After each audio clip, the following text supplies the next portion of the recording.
Hello दोस्तों, नमस्कार, आदाब, स्वागत है आप सभी भाइयों का ज़िया स्टाइल में। दोस्तों, आइए आज सीख लेते हैं 10वीं पेज। देखिए, सबसे पहले हम आप लोगों को हर वीडियो में बताते हैं, इसमें भी बताएंगे। नीचे वाला हमेशा आगे खड़ा होता है और ऊपर से लड़ाने वाला थोड़ा मैदान में पीछे खड़ा होता है। और यही तरीका करीब करीब होना चाहिए छत से भी दोस्तों, क्योंकि अगर कोई आदमी नीचे से लड़ा रहे वो और अगर वो पीछे खड़ा है तो उसमें क्या होता है कि उसकी डोरी जल्दी आ जाती है, उसमें पेज जो है ना वो यानी गड़बड़ा जाती है, लखबत हो जाती है। ठीक है, गड़बड़ हो जाती है तो उसमें फिर पेज जो हम करना चाहते हैं, मालूम पड़ा कि हम पेज कर नहीं पाए, डोर आगे चली गई, बाद में हम सोचते हैं कि हमारी पतंग क्यों चली गई। ठीक है, तो नीचे वाला हमेशा आगे रहता है, ऊपर वाला हमेशा पीछे रहता है। लेकिन कभी कभी जो कोई काट लेता है पीछे वाला तो वो नीचे से ही जाता है, तो उसमें आप ये समझ लें कि जब कोई आदमी पीछे वाला अगर पीछे से जैसे है वो काट लिया उसने और वो नीचे से जाएगा, तो ये समझ लें अगर हम आगे से ऊपर से हैं तो डोर जल्दी आ जाती है। तो जहाँ पे आप पहले गद्दा मार रहे थे वहाँ के बजाय और पहले ही मारना चाहिए, क्योंकि डोरी जल्दी आ जाती है। तो आइए सीख लेते हैं 10वीं पेज।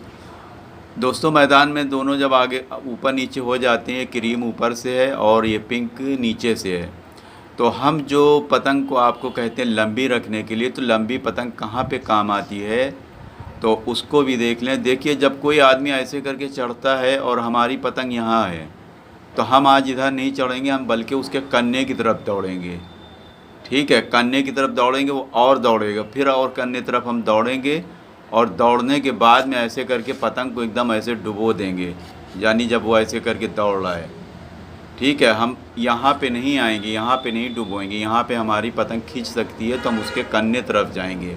तो ये भी एक पेच है, तो इसको भी आप लोग याद कर लीजिए। तो ये ऐसे करके हम ऐसे करके डुबोएंगे बहुत तेज़ी से, यानी बार बार वो कन्ने तरफ मतलब जो है हद तक घुस रहा है तो हम उसके कन्ने की तरफ जाके उसको ऐसे करके डुबोएंगे। ऐसे डुबोने के बाद एकदम डुबो देंगे, डुबोने के बाद में फिर हम उसको ऐसे करके सीधा मुट्ठा करके और थपक्का देंगे। ठीक है, तो अगर वो खींचता है तो चली जाएगी उसकी पतंग, और नहीं तो ऐसे भी अगर वो चक्कर दे रहा है चूँकि उसके कन्ने के पास हो गई है, यानी कि दूरी कम बच गई है, हमारा हत्था इतना नहीं है। इतना जब हो जाता है और हमारी लंबी पतंग है तो नीचे वाले का कटने का चांस ज़्यादा होता है।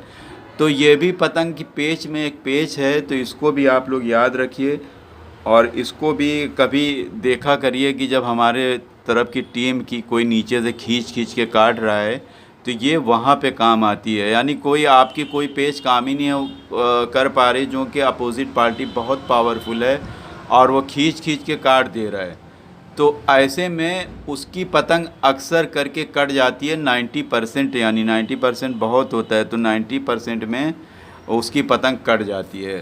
तो आप लोग ये पेज को भी याद रखिए, कभी कभी ये भी बहुत काम आती है। ठीक है, तो उम्मीद है कि समझ में आ गया होगा दोस्तों को।